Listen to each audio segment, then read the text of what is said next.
then I decided to organize a boat to get the whole family escape Vietnam to Malaysia. It took 1 month from Vietnam to Malaysia, and during that journey, we got robbed 2 times by the Thai pirates. So literally, when we arrived in Malaysia, we had nothing, because he wanted people to come in and open up shop. And he told me that, Andrew, this location here used to be a nightclub, Filipino nightclub. There was a shooting inside that nightclub. 7 people injured, 2 people died. Oh. That's why the shop didn't. Nobody wanted that shop. So, was your company recognized by anyone super famous? And can you tell us a little bit about that? Yeah, there are a few. You know what? One of them, most people ask me because it's President Obama when he came to the United States in San Francisco in 2013.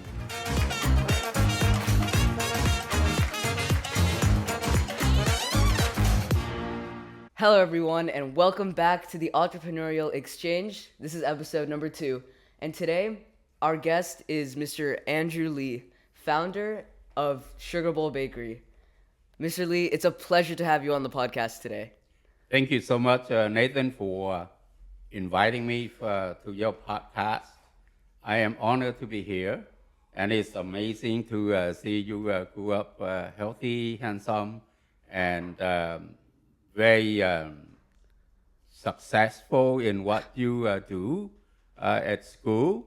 At this age, not too many people can do what you do.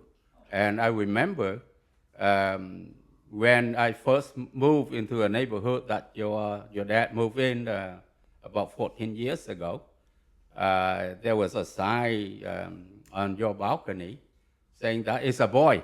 And it's amazing that, a boy today has become a very, very handsome young man. And it's very, very happy to see. Oh, thank you so much. That's really sweet. So let's get started. Sure. So tell me a little bit about your childhood and your experience growing up. When I was born in a Chinese family in Vietnam, in a very western part of South Vietnam. At the time, it was constant fighting. So, Vietnam conflict took millions of lives from the Vietnamese people, the American soldiers.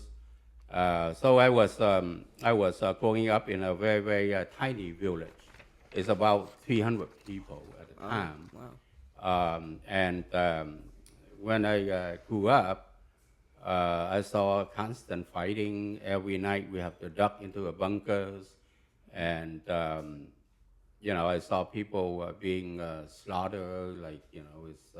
It was a horrible experience. And how old were you? At that time, I was about 10, 11. Wow. I remember, a little younger than you, we walked into school, the village school. Back then, the school was not like, we didn't have a normal school, right? So it depends on the fighting. It depends at the time. We walked to the school, about half mile away, barefoot. And we saw 2 bodies being dismembered and, hung on the makeshift poles.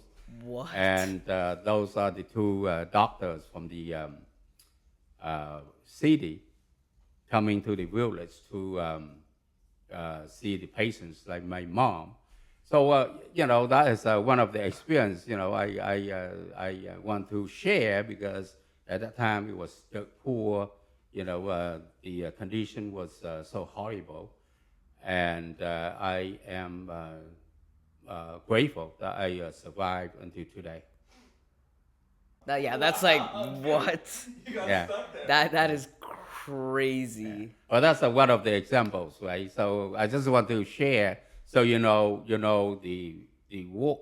I always think, I always tell people, peace is a lot better than war, right? So if you involve in war, then that is where innocent lives would be lost in a very horrible way, and that is one example of 100 of them. So I was growing up and I saw these things all the time. So I just want to share that. So life back then was very difficult, and for me, I didn't even finish sixth grade at the time. So when I came to the United States, I didn't have a sixth grade education. That, wow, I can't imagine. That's crazy. So, how old were you when the war started? I was born in 1953, so I was, the war started a little before that when Americans got involved. So basically, the French colonized Vietnam, and then the Vietnamese people didn't like it, so they fought with the French. And then later on, the French, they lost the war. Then American came in about 1950s or 60s, something like that.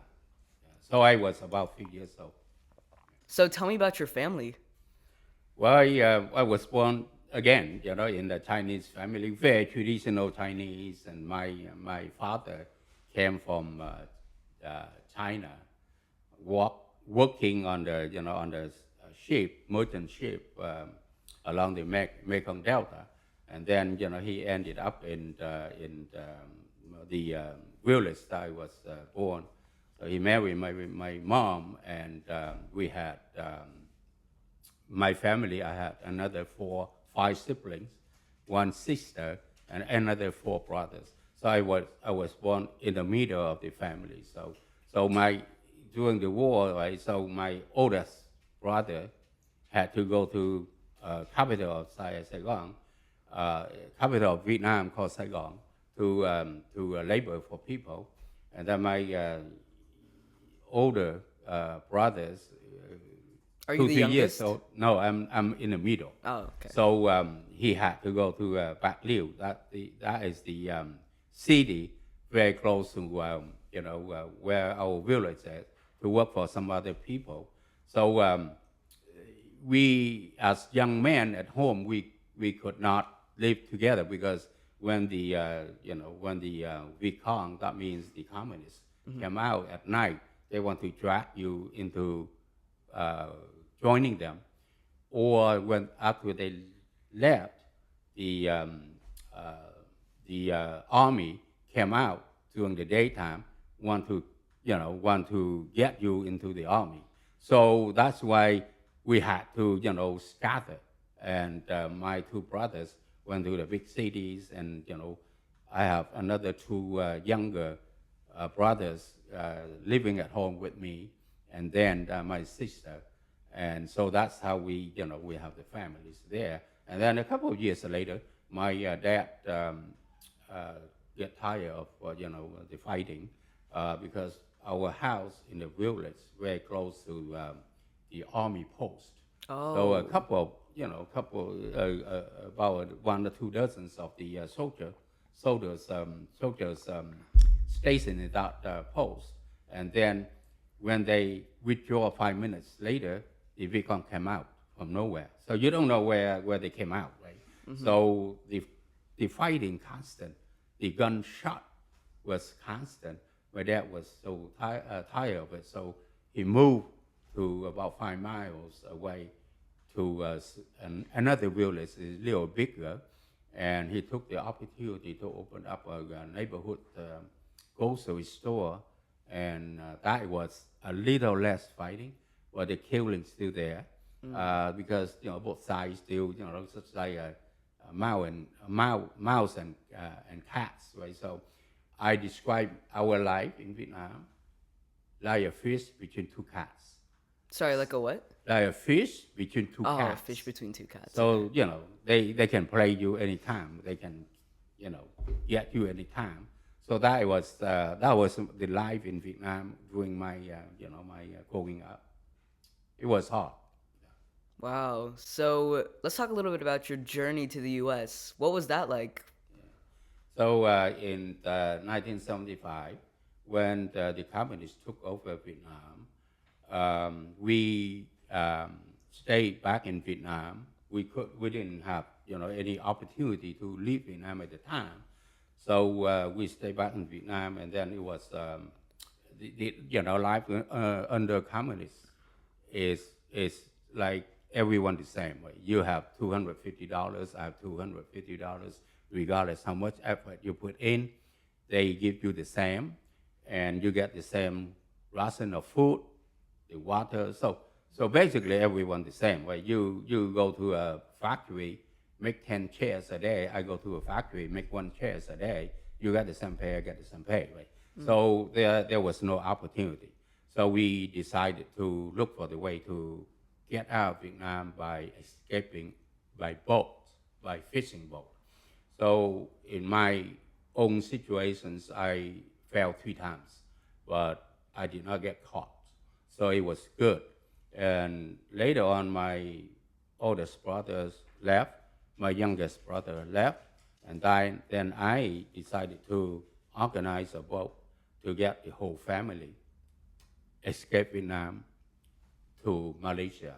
It took 1 month from Vietnam to Malaysia, and during that journey, we got robbed 2 times by the Thai pirates. So literally, when we arrived in Malaysia, we had nothing. Only a couple of clothes and a little small rolls that we hid inside the boat. And so we went to Malaysia, and then the American Red Cross, the International Red Cross at the time, brought us to a refugee camp called Pulau Pidong, and in Malaysia. So that was an isolated island. The conditions was the most horrible things on this planet that you could imagine. So it's so horrible. 50,000 people in a small, like four square miles. No fresh water, no food. Wow. And later on, the International Red Cross and Americans, the United Nations ship supplied to us, and we stayed there. For me and my parents, I stayed there for 9 months, and we left. The Americans accepted us to come to America. Just right after Switzerland accepted us to Switzerland, and we decided to pick America because my oldest brother and my youngest brothers were already here at the time. Right? And then we always loved to come to America because when we grew up in Vietnam, we only know that America has the most opportunity for us to start our life over. So your brothers came to America before you did? Just a few months before. Just a few months, Yeah. Okay. So you were 22 at the time of when you were on the boat, and you were on the boat for a month straight. 1 month because at the time we departed Vietnam, the condition was so rough. The ocean was so rough, so we didn't dare to go out. So we stayed back for 4 or 5 days, Okay. and it's 1 engine boat, right? Okay. 30 foot. 30 foot. How many people? 45 foot long and 7 foot wide. 148 people. 148 people Yeah. for a month. Right. And then because we went to we were robbed, and the pirates held us, a couple of days and nights, and then we had to take a break, on the oceans, just make sure that we got recharged and got back the energy. Went to Malaysia, they didn't allow us to come in, and they fought our captain, they beat our captains, and then They built your coffin. they beat our captain. Oh, okay. They Yeah. beat his captain. They beat our captains, Yeah. and then they tow us back to the ocean. Yeah. They cut the cable, and the impact of that cut literally almost capsized the The boat. boat. What? So we were so scared. Yeah. This is your third Attempt. attempt. Yeah. So we decided to go toward the toward Singapore, and then during that time we saw a lot of people die on the ocean, a lot of body floating on the surround us. So we were so scared at the time. We went another further south, and we saw a city. We decided to get in, and they shot at us. Right? They shot at us, so we had no choice. We left. We Wait, left was the city in Malaysia? in Malaysia. Wow. So and then we come back to Changanul, the first city that they rejected us. We came back halfway. We saw a small village, so we decided to just get in and destroy the boat. And then they had no way to rush us out, right? So we were there, and then the villager came and robbed us again. And luckily, there was a delegation of reporters called Far Eastern Economic Review. They came to hunt for news. They saw us, so they protected us. And then they went to the International Red Cross to ask them to come and pick us up. At that time, it was already 2 days that we didn't have food. Right? So I remember when the International Red Cross brought us to a small camp to wait to be transferred to Pulau Pidong, which is the refugee camp that we stayed for 9 months. So they give us instant noodle, and I still remember that is a Maggi instant noodle made by Malaysians, and that was my best dinner. And as of today, I still think that is the best dinner in my lifetime. Wow. Oh Yeah. my God. So there was that was my story, but there was so many stories, and so many people lost their life on the ocean. So many people get caught by the pirates, and they sent them to isolated islands, and they came back. Those pirates came back and raped those women until those women die, or they had no interest, and they brought them to somewhere else. So it was we were the victims of wars, the victim of the pirates, and I call that was we were the lucky ones. And so, how did you get to America from Malaysia? So at that time, there's international community of the international nations went to accept refugee. There were many countries like Canada, Australia, U.S., Switzerland, France, went to mostly Western nations, right? So they went there to accept refugee. And so we were lucky to get accepted by the United States of America. So we came to America on August 19, 1979. And it was a cold night. We arrived in the Fairfield Air Force Base by the military airplane. And lucky, it's coincidence, but I did not know then that Cindy's family, my wife, family, also on that airplane. Right? Oh, wait. So her family also stay in the same refugee camp and came on the same day on the same airplane. So her family were transferred to Columbia, Washington, and we stayed. We were supposed to go to Dallas, Texas, where my youngest brother is, because at that time he was working in the bomb factory. But when I decided to call my brothers, the oldest brother who was here in San Francisco that night, I didn't have a dime to call. Right? So lucky that there was a lady, middle-aged lady, saw me by the payphone. So she came over. She helped me to make a connection to my brother in San Francisco, and then that's how he went out to the airport and talked to us. And he asked at that time the sponsor, USCC, to ask them to allow my parents and me stay back in San Francisco, and that's how we stay back in San Francisco. And because of that phone call, the lady helped us to make that phone call.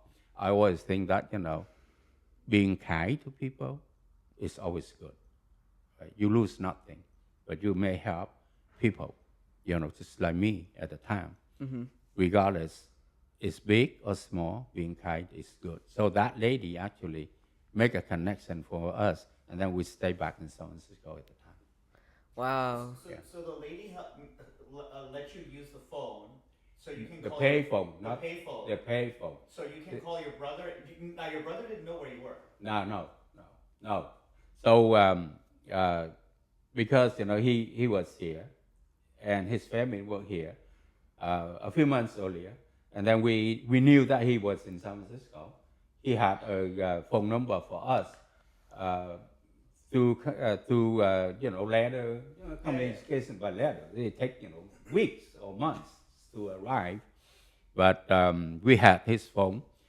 We didn't know how to make a phone call, or I didn't have a dime to make a phone call because I came here without any money. Right? So and then that lady saw me stood by the payphone. Probably you don't know what the payphone is right now, right? So by the payphone, and then she came over and she asked me, because she spoke Vietnamese at the time, she asked me what I was there for, and I told her I wanted to make a phone call to my brothers, and then she helped me to make that connection phone call. Wow. Right. Yeah. You ever see that lady again? No, because after we left, and I thought she worked for an agency or the government translation, office or something. No, we didn't see that lady again. But I want to thank her for making that connection phone call, and her kindness enabled us to reunite. Wow. So you go to San Francisco. Who's in San Francisco at that point? My oldest brothers and his family. And his family. Yeah. So all 5 brothers, or is your youngest brother still in Dallas? My youngest brother is still in Dallas. My oldest brothers came to San Francisco a few months later than him. And then me and my parents came about a few months later. And then my 2 other brothers and their family, and my sister, her family, stay back in the refugee camp for another 2 years. Oh, because wow. They had family at the time. They didn't have the condition to come before. I came along with my parents because my mom was ill at the time, and her eyes, she couldn't see anything. And then because of parallax or something, and then I was single at the time, so we were a little more fortunate to come a little earlier. So you and your wife were on the same plane from Malaysia to California, right? Yeah. So what was her story? So what happened after she moved to Washington? She moved to Washington. We didn't know anything at the time, right? So we found out this later. Her family went to Columbia, Washington, and then her dad decided to, a couple of years later, her dad decided to move to San Francisco because there was a big Chinese community here. So they stayed here. And Cindy went to high school, worked in the restaurants after school. And then she decided, after high school, she worked for Social Security office as interns. And then, the manager, loved the way her disciplines, loved her work ethic. So the manager decided to hire her, but we didn't find out this at all when I went to San Francisco State University in 1984, and she went to San Francisco State University in 1986, and then we met there, and then I dated her, and then we went after we got married, and then she went through all the paperwork, and it's like, holy moly, we were on the same airplane. And then we were on we arrived in the same airport So you at the didn't same know time. We didn't know until after we got married. what? Right? So that is a very, because, on our passport, on our paper, our entry paper, entry paper, she saw all of that. And she's like, that is amazing. That is And amazing. so that's kind of like fate, right? So. Wow. That is fate. That- That is an that- amazing story. So that is like, that's like it's like, it's a story that, that I always think that is God, yeah. Serendipity. Because if 79, that was 7 years later that you met her. Yeah, Dude. Yeah. Wow. All right, so you come to San Francisco and you go to San Francisco State. Tell me about your college life. yeah. So I came to the United States without, just like without even a high school education, right? So basically, I skipped the whole high school. I did not speak the English, the language at all. So I went to ESL school, English as second language, for 1 year. My goal was at that time was to be able to speak the English, and then so I can go to look for a job. And a friend who also went to ESL school, and then he had a little more ambitions, so he asked me to join him to go to City College to study. And at that time, we studied day and night, right? So we tried to practice our English speaking. I could speak English like this at the time, right? So, and then we went to City College of San Francisco, and then I majored in CIS, called Computer Information System. At the time, we studied COBOL, Fortran, C language, and I tried to be a programmer, and I got a degree in the programmer from City College of San Francisco.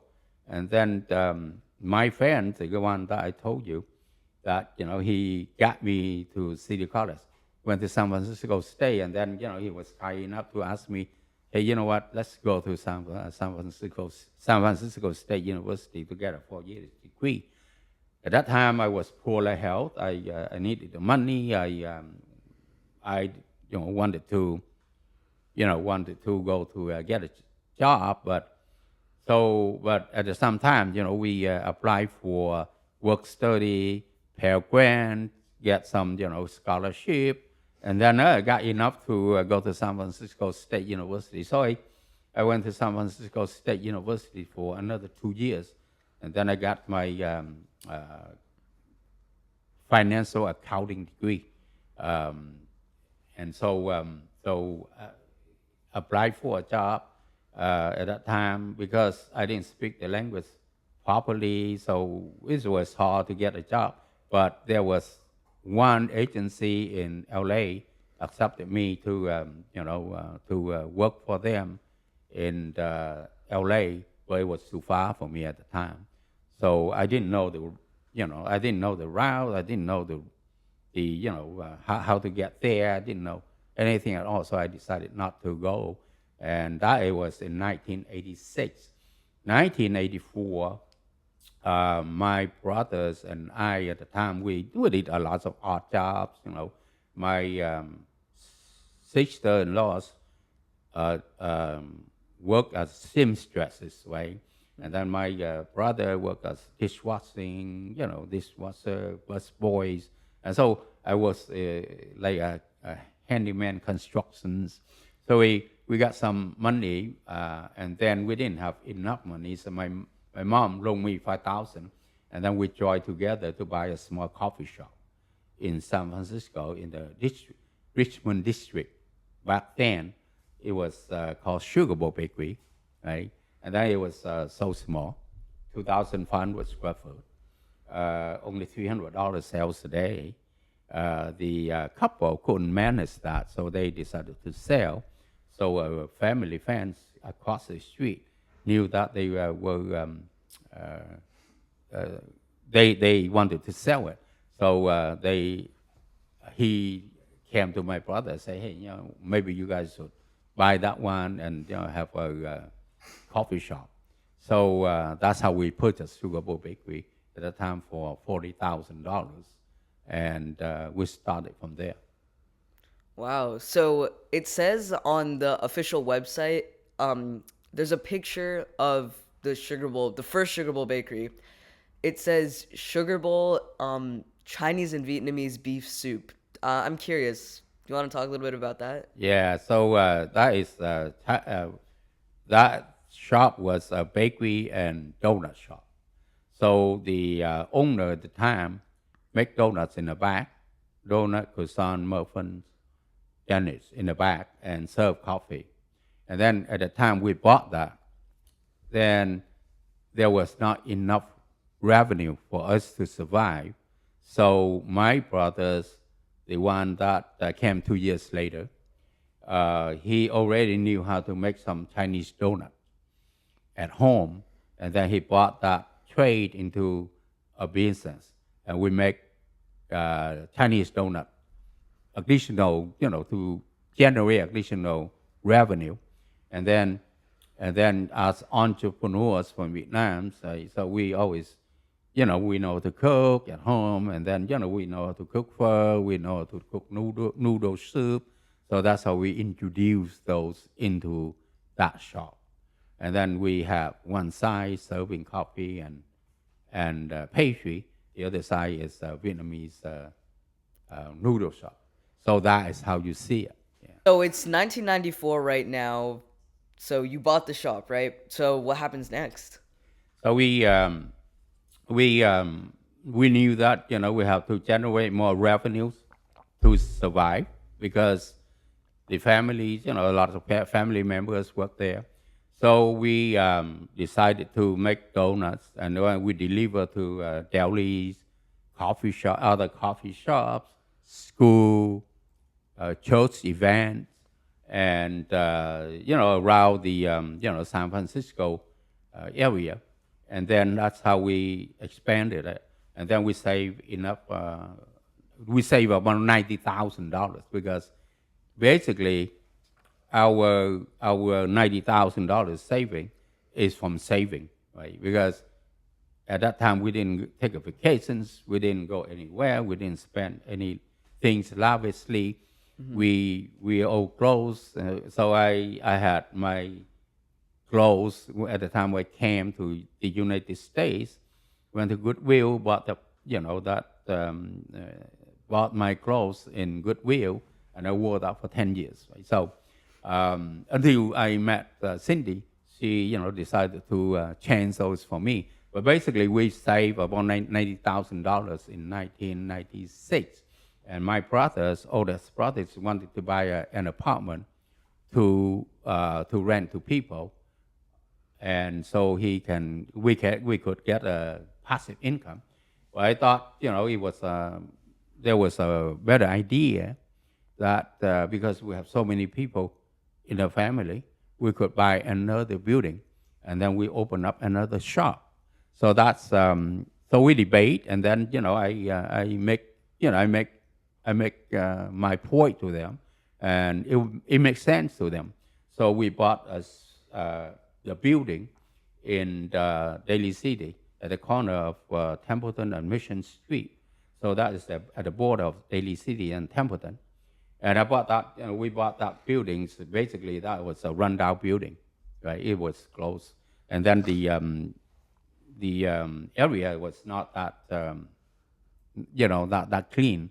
Mm-hmm. So we bought that building, and at that time we didn't have money to buy the building. So we were refugee. We didn't have any credit, and the bank rejected us. So I talked to the real estate agent to talk to the owner of the buildings to sell that to us and carry the note. So luckily, the older couple, Mexican couples, they only wanted to have monthly incomes, and probably that building, nobody wanted it. So they sold that to us. And so I remember I wrote that check to pay them for 10 years, $2,246.47 every month for 10 years, right? And then a couple of weeks later, after everything done, we remodeled, we got everything, set up, and we opened up the second SUGARBOWL Bakery and Donuts. At the time, the mayor of Daly City, Mr. Al Tequila, his name is Albert Teclia, came and he made friends, because he wanted people to come in and open up shop. And he told me that Andrew, this location here used to be a nightclub, Filipino nightclub. There was a shooting inside that nightclub. 7 people injured, 2 people died. Oh. That's why the shop didn't. Nobody wanted that shop. Sometimes I just tell people, a little less is better than too much. Yeah. So basically, that is the bridge for us to own a piece of property and open up another shop. And then I decided to make more products, sell to 7-Elevens, sell to some small hotels, some events, and knock on the door of other delis, and so we expanded it. Right? So the business was good at the time because at that time, our second locations become a police station for the Daly City Police, because at that time we know that when an officer came in to have coffee and donuts, we take $1. We don't care how much. Right? They have lunch and we take $2 because we value their contribution to the society. And then at the same time, we know that when they come, right, the bad guy goes out. Mm-hmm. The bad guy didn't dare to come. And one day, the mayor of Daly City came and said, Andrew, wow, this is a police station, right? I never see that many police come to, have coffee here, that many. And then, that area, that location become very, very, very, very vibrant. A lot of people comes in. I remember I went to Costco at the time in the airport to buy hamburgers and, French fries. And then my sister-in-law make hamburgers and French fries, and we sell $2 a hamburger and French fries. And then people light up by the, within the blocks just to get our hamburger and French fries. And that's how we attract a lot more people to come in. And that's how we become, a little more popular. Right? So in 1989, I decided to buy another building, the same thing in San Francisco on San Bruno Avenue. Same thing, bad neighborhood, not too many, people like to go there. But we set up a shop, and then my oldest brother and his wife managed that shop. Because at that time, my goal was to set up each shop like a Starbucks with food for each of my siblings, right, to work there, because I know that too many people work in one location, then there will be dispute. So that's why I try to spread out.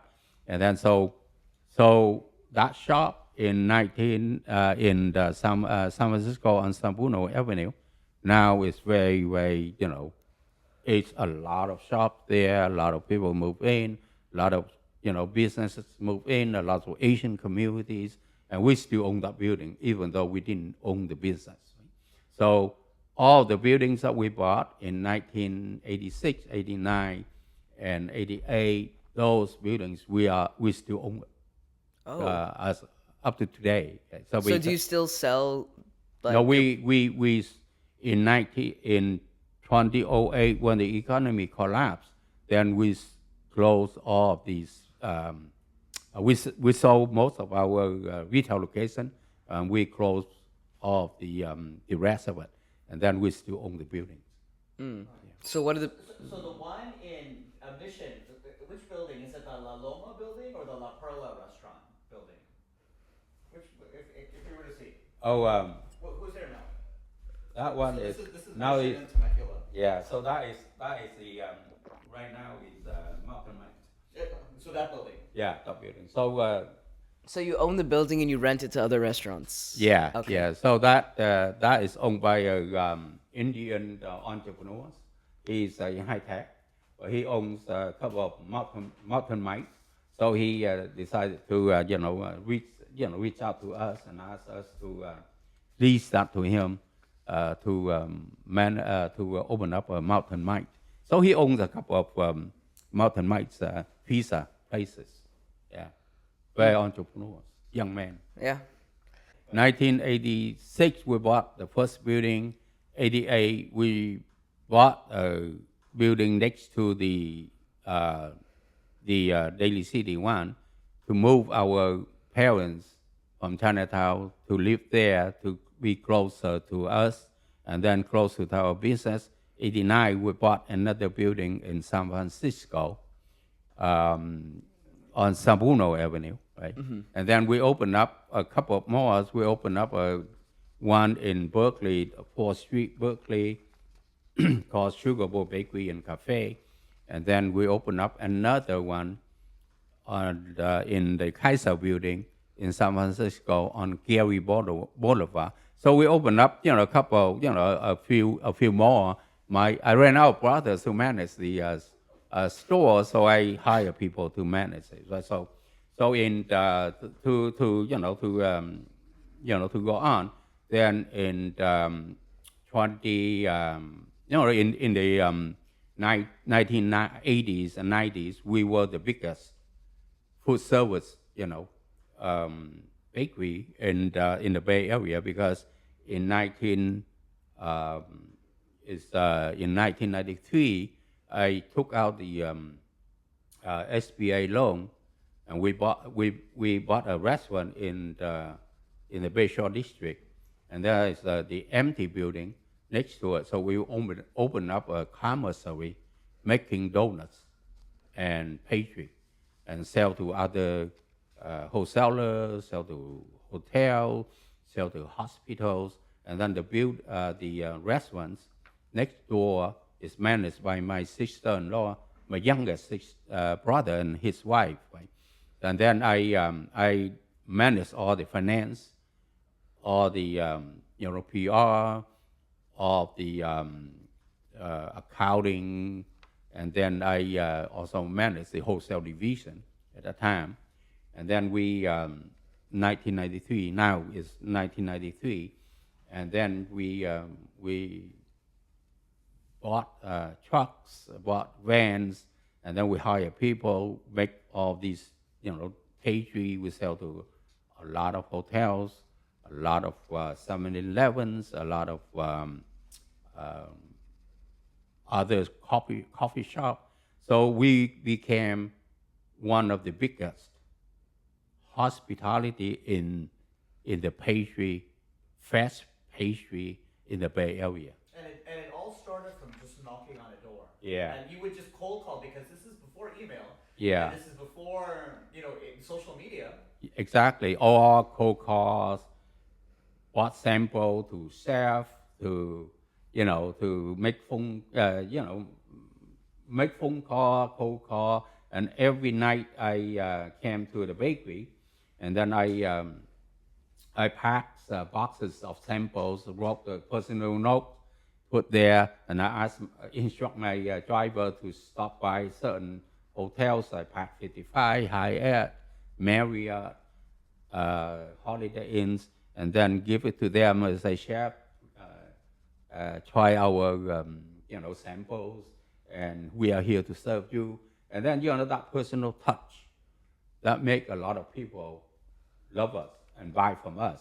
And it's not easy, right? So sometimes I bought sample to chefs, certain chefs, they, they taste it and they give you a chance. Certain chefs say, you know what, you guys make this like Asian type, nobody like it.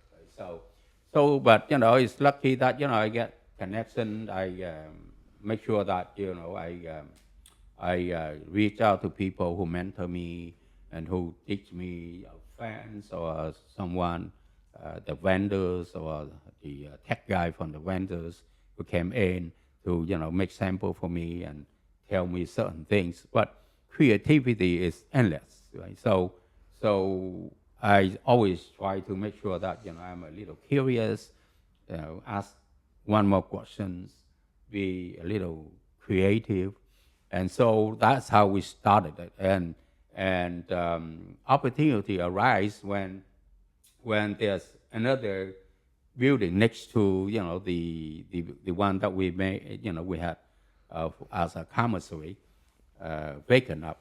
So we took it over and we annexed those two together, and then we have a bigger buildings now, about 12,000 square foot. Wow. And at that time, then I knocked on Costco's door, Safeway, and then I tried to go to events like the San Francisco Business Time to join the event, to participate in the fastest growing private companies in the Bay Area, or all kinds of events. And I try to make my time to make sure that I reach out, because you if you don't reach out, you lose a chance, right? So I try to reach out, and then luckily within those, in the 1990s, the young reporter from San Francisco Business Time, I remember his name is Stephen, but I forgot his last name,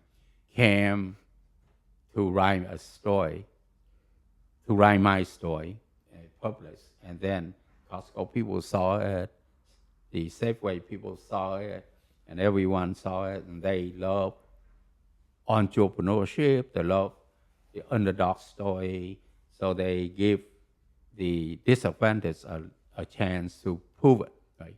It's not like free ride, right? You have to have the opportunity to prove it. So you have to always do better than others. So that's how things started, right? Mm-hmm. So Costco came in and allow us to make certain products, to test it out. Safeway allow us to make certain products to test it out, but it was not free ride. So it's like sometimes, they take it out. Sometimes your product doesn't sell. Then you have to, restart over, and all of those things. It took a lot of my effort to make sure that we do better next time. And what year is this? This is in the 1990s. 90s. Okay. And and the early 2000. So up to 2008, when the economy, at that time we had 7 different retail locations. We have 4 manufacturing plants, and then we have 1 more manufacturing plant in San Angelo that we bought from the donuts guy to make donuts. And we call American Bakery. And at that time it's 5 manufacturing plants, small, and then 7 different retail locations, and then the economy collapsed in 2008. So at that time, when the economy collapsed, the hospitality business, like 50% drop from that business. So we decided to sell all these, retail locations, close down whatever people didn't want to buy, and then we sold the hospitality business to our competitors. And then we took 3 products, right? 3 products. Mm-hmm. Okay. The Parmesan, the brownie bites, the Madeleines from San Francisco. We bought 2 buildings in Hayward, right? 2 buildings, a lot bigger buildings. We bought 2 of them. It's about 120,000 square foot, 2 buildings. So we took 3 products. We went to Hayward, and then we bought machinery to make it for Costco, Safeway, and Targets, and all of these retailers. So, so that was the biggest moment we call pivot, right? Instead of 750 different product lines, 4,000 SKUs, 20 trucks on the road, 5 manufacturing plants, 7 retail locations. We get rid of all of those. We took 3 products, went to Hayward. We started with 3 products, 90 SKUs, and then we scale up. And that's how it transformed until today. So in 2008, when the economy collapsed, you sold everything. Yeah. Almost Right. everything. Almost everything. Almost. How did you know to sell? Like, most people would have gotten scared, which I'm sure you did, right? But how did you who advised you to pivot? Well, when you are in business long enough, and then you learn from your mistake, you learn from you have to read, and you have to know how people pivot from this to that, here to there, and you have to make change, right? Without making change, then you get no improvement. So I always believe in making change because I know that you have to put one foot in front of the others and do better today than yesterday, and then prepare today to do better tomorrow than today, right? So that's how I always want to, make sure that, 22 years you're working, and yeah, you know the company. Yeah, you've grown probably exponentially. You've grown so. How did you know to pivot? Go ahead. Entrepreneur is, you have to be fearless, right? So you have to know the conditions of the economy. You have to know what you are doing, and you know how to make change. Right? So I always say good, bad, and ugly.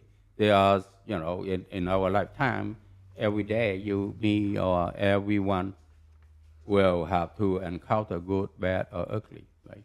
So you always want to improve the good, and then you always want to fix the bad and get rid of the ugly. So 2008, that was ugly, right? The economy was so ugly at the time. So I know Would you say that was your biggest challenge in the company's history? it was because the most courageous decision that I made in the company's history, right? So the bigger challenge, when you have good selling products, and then you can do better than when your competitor comes in and take away your, competitiveness, right? So one example is the Martellite. When you see the Bay Area where Costco Martellite is not under SUGARBOWL Bakery. The reason is at that time we created that product for Costco. It was selling so well, okay? But we didn't have the finance to make individual wrap at the time. Mm-hmm. Didn't have enough money because we just went to Hayward, and then the competitors came in with individual wrap, and they came in. Costco tested that product so well, and they decided to take it, take that product, eliminate our product. So we lost a lot of sales from this region for the Martellite, and that was one of the most challenging, moment for me as an entrepreneur. Right? So lesson learned is you always have to improve your quality. You have to make great quality products, or anything you do has to be great quality, and then give the value to the consumer, to your customers, and make sure that you take care of them. And then you have to make sure that you take care of your product. So that is how you always want to be on the lookout. You want to make sure you do, or you have to improve everything you do. Because improvement is a moving target.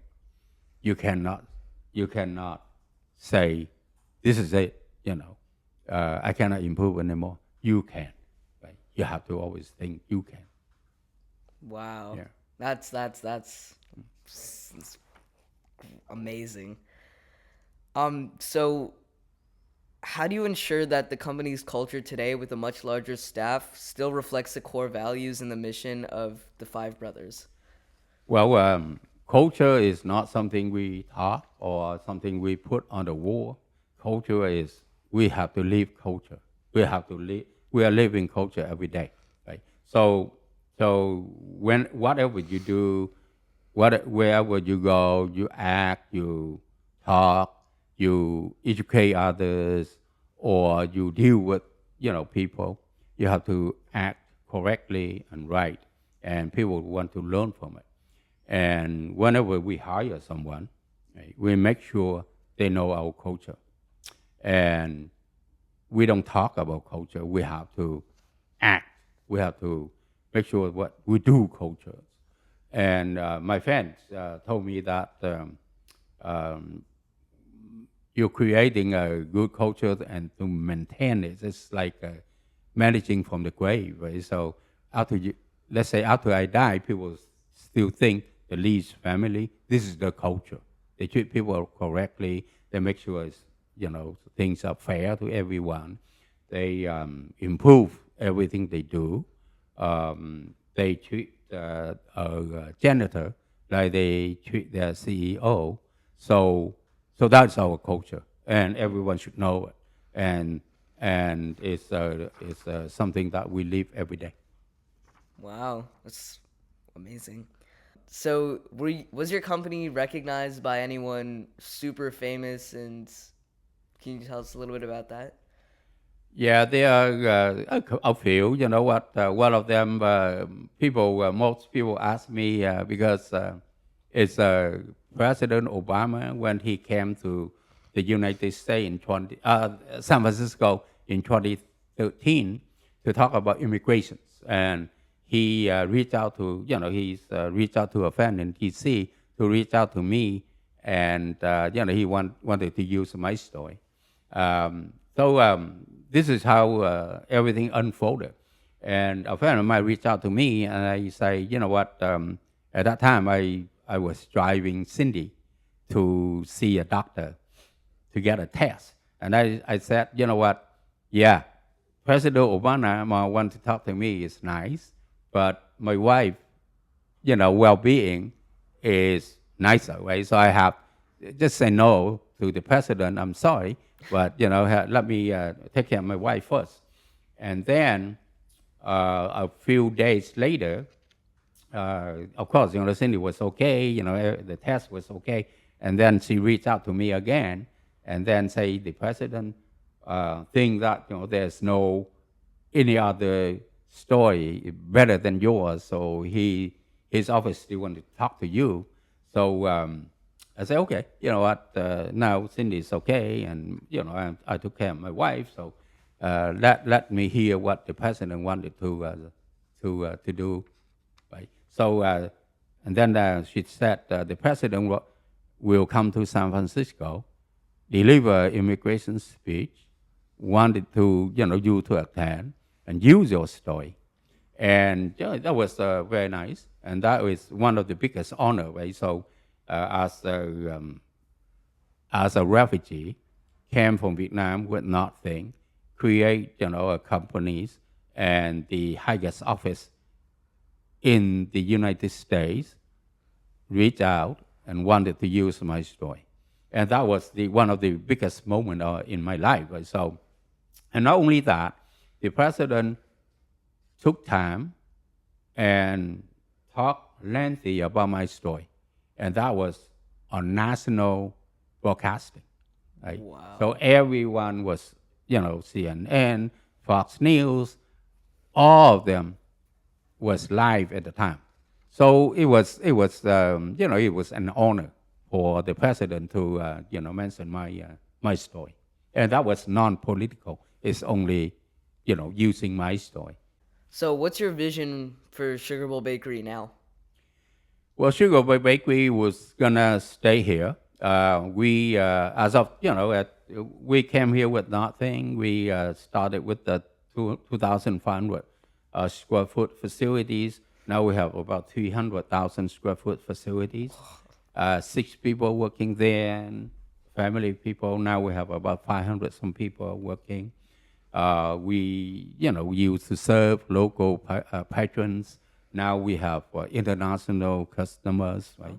So our products, deliver to most of the major retailers, the Costco, the Safeway, the Walmart, the Sam's in the world. So we are very grateful, and my ambition is I do better than tomorrow than today, and let that unfold.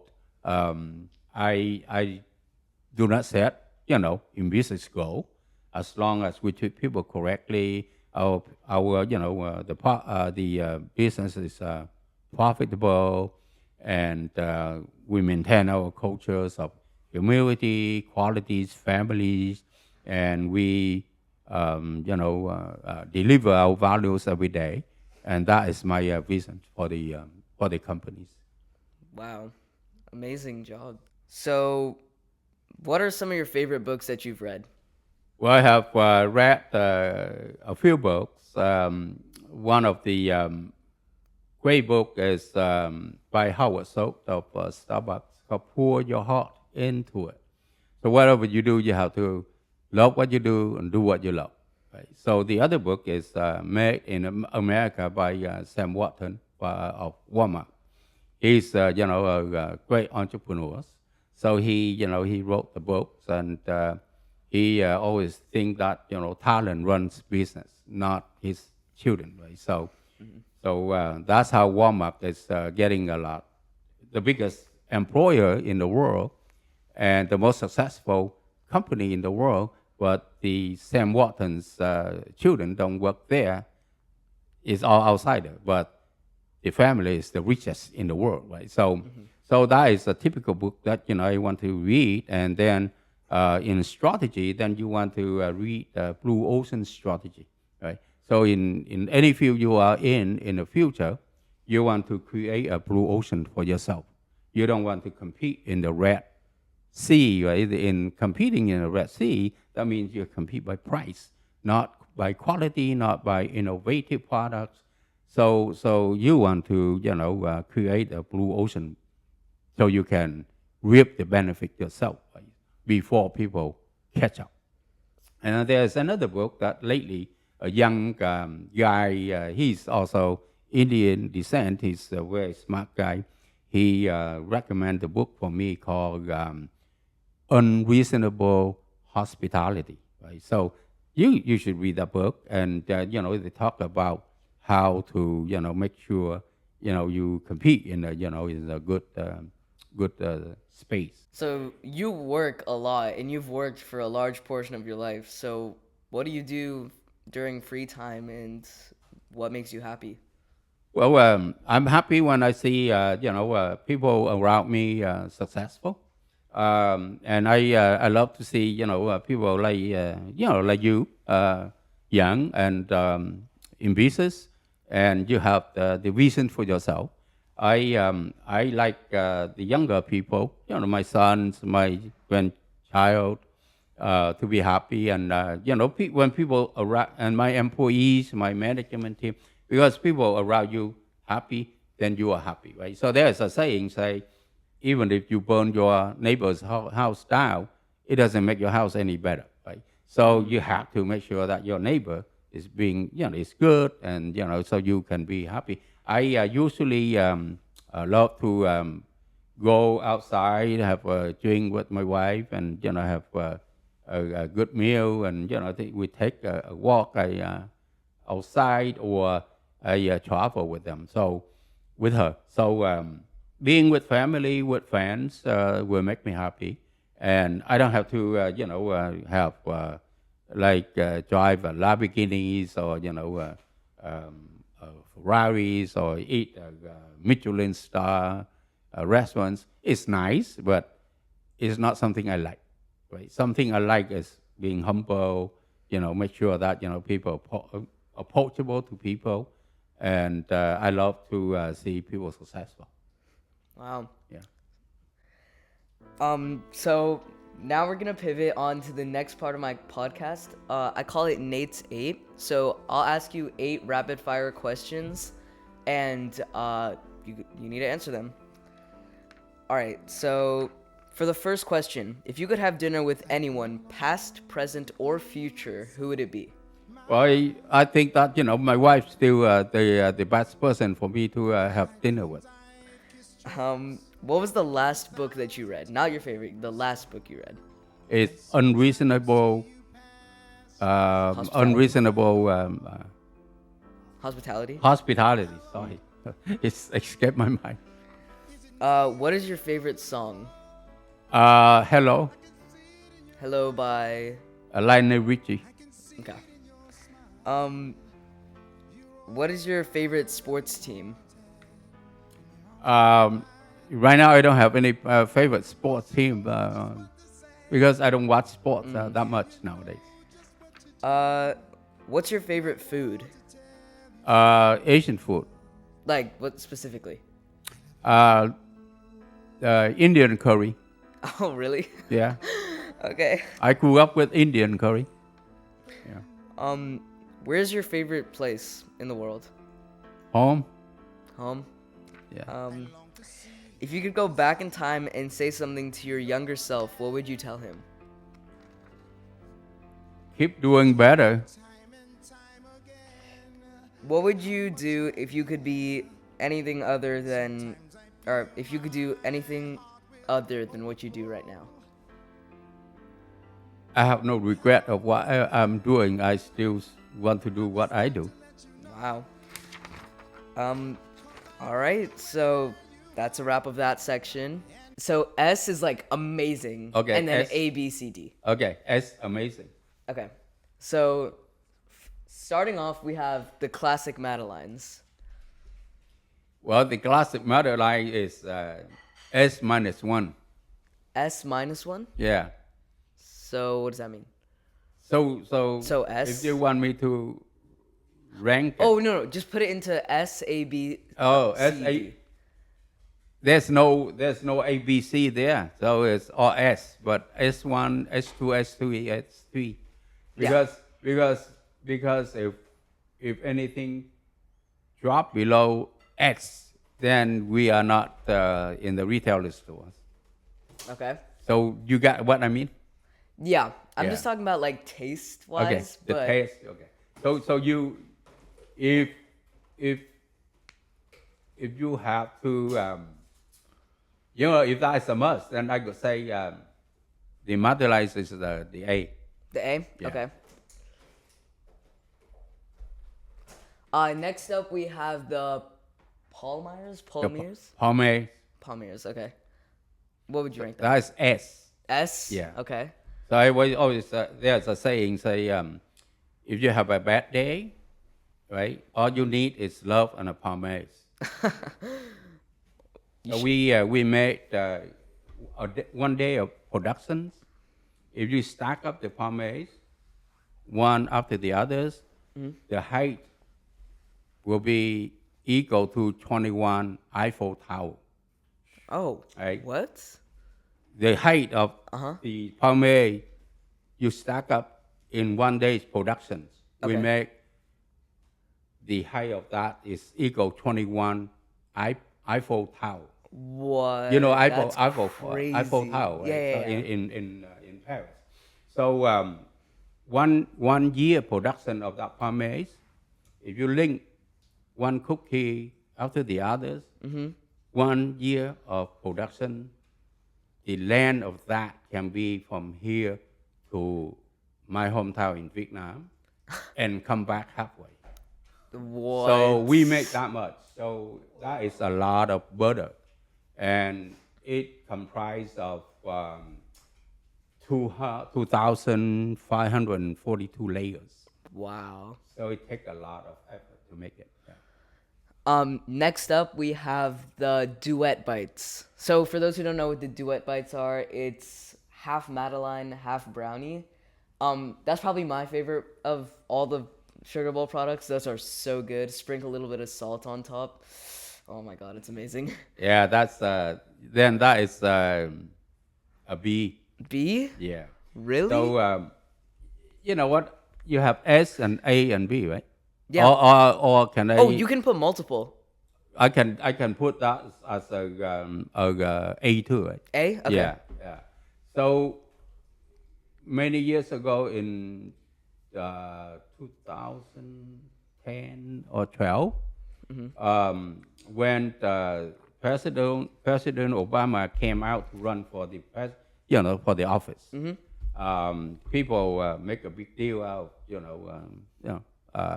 Obama, right? So one of my marketing team member wanted to use Obama as marketing poise, want to name something Obama. And I say too political, right?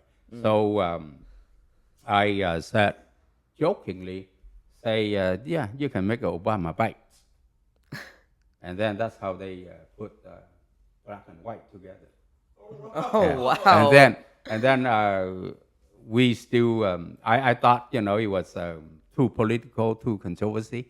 So I told them to use as the president's bite, but some of the team members think it's still too controversy. So we call it duet. So that is Obama Wow. bite. That's the Yeah. origination of that. Right. Crazy. So sometimes, idea.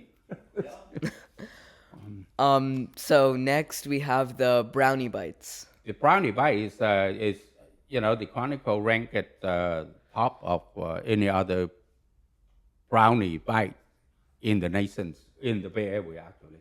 So I call it A too. A? Okay. Yeah. What about the mini Palmyres? The mini Palma is the same as Palma is the S. Okay.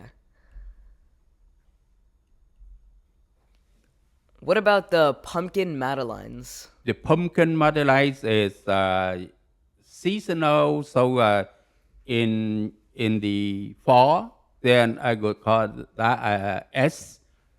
Be outside of fall, then I call that A. Okay, so which one should I put it in? It's almost fall right now, so I'll put it S. Yeah, you put an S. Yeah, that would be great. Yeah. Okay. Next up we have the mango mini cakes. The mango mini cake is a great one. Is you can call it A. A. Yeah. And last but not least, we have the lemon madeleines. The lemon madeleine, it could be an S. S. Because it's very delicious. Yeah. All right. For our next segment, we will be trying some of the Sugar Bowl products. So these include the classic Madeleine, the Palmyres, the Duet Bites, and the Brownie Bites. All right. So which one do you want to try first? I love to try the pomades. All right. Yeah, thank you. I'll take one. Thank you. All right. Cheers. Cheers. Thank you. 3, 2, 1. Good. Thank you. All right. Okay. How do you eat it? So you just peel it off? Yeah, or do you know what? The pomade is a hot shape, right? So you bake someone's hot here.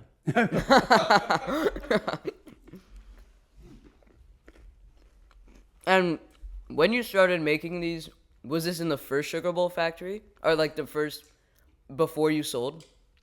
Were you making these before you sold? We make this item usually called elephant ear or butterflies. It's very popular in Asia. Oh. And also popular in Europe. But our pomades is we make it, we refine it to in such a way that no one can, copy it. So this is not an easy task. You look at this, it's kind of like a layer, 1,000-layer croissants, right? So you eat this, it's like a croissant cookie. It's very, very good. Yeah.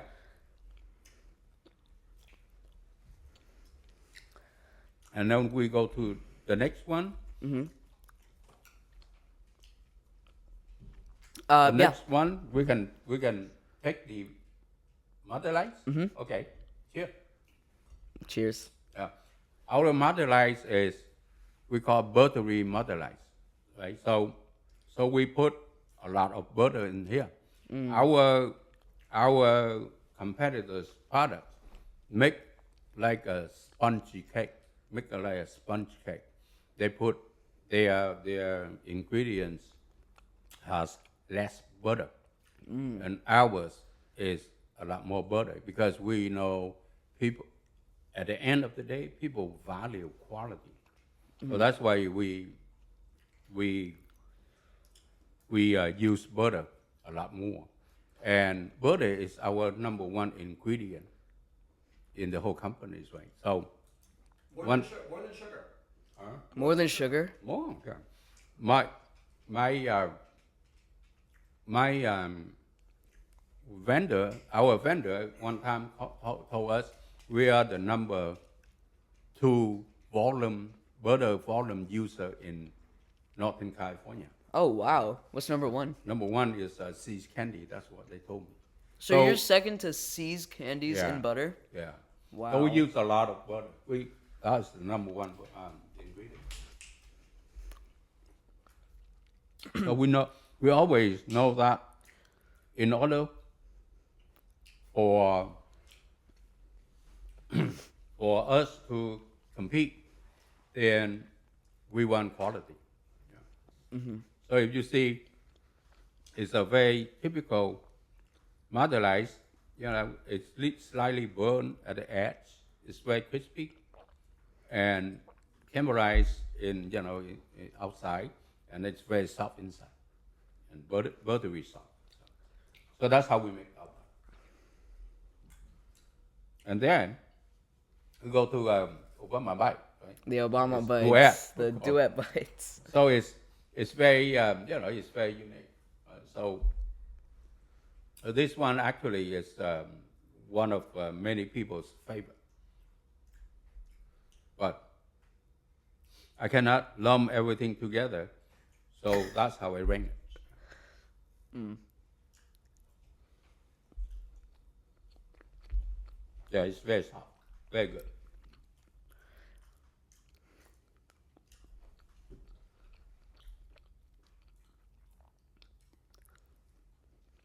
You want one? Yeah. Yeah, Of course.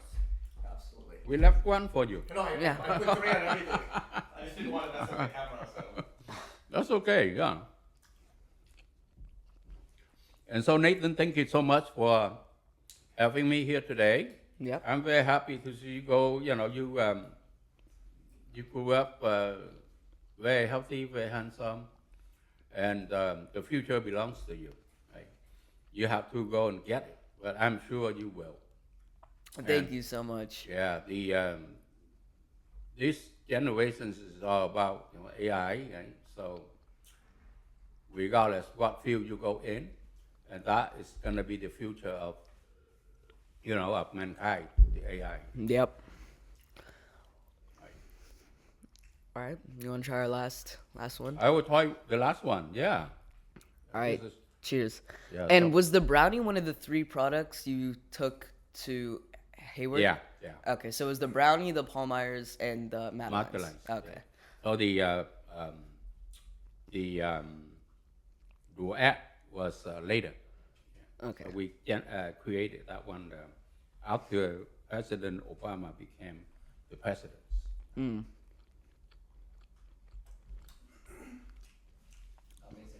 Yeah. That's right. Yeah. Thank you so much for joining me on the podcast today. Sure. Your story was truly, truly inspiring, and it's a life lesson to us all. Thank you. Thank you so much. You're so you are so creative and so articulate. Great job, Nathan. Thank you.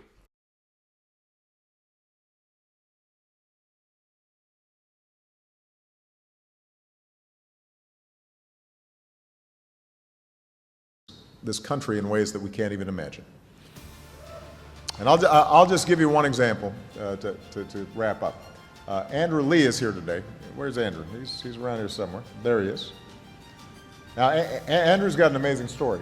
Andrew grew up in Vietnam, and he and his 4 brothers tried 3 times to flee to the United States. Obviously, the country was going through all kinds of difficulties. So 3 times they tried, 3 times they failed. On the 4th try, their boat, filled with 140 refugees, is that right, Andrew, was attacked by pirates.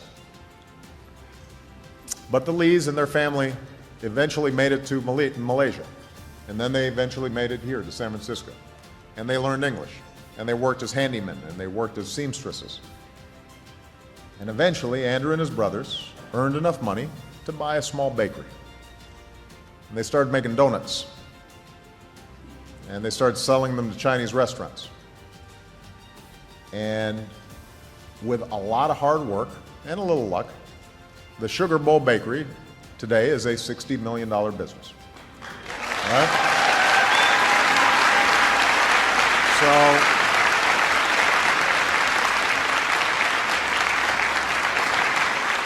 So these humble and striving immigrants from Vietnam now employ more than 300 Americans.